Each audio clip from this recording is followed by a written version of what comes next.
Hello friends, तू मो आखिर तारा आउ एक नुआ एपिसोड रे आपण मानक स्वागत।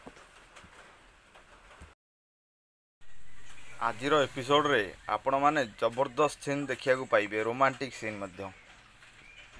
तरुण आ तारा को एकाठी मध्य देखिया को पाइबे। मते आज बहुत दिन पर फील होची जे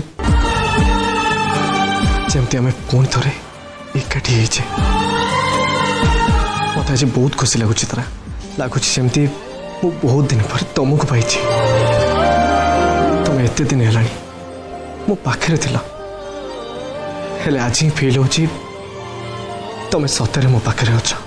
तुम मते कथा दियो तारा, आमे ती जण केबे काठू अलगा रहिबनी, केबे काठू दूरे जीवानी।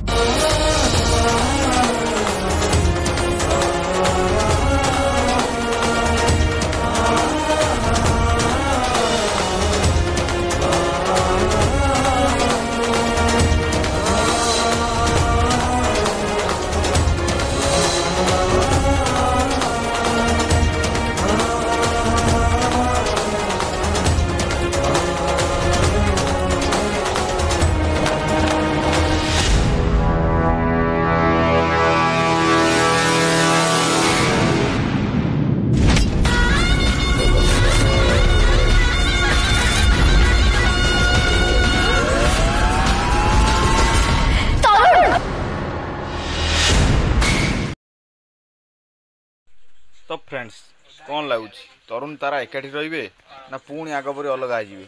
बाय द वे तरुण तारा जोड़ी को माने मिस करथला कमेंट रे जणातु। धन्यवाद।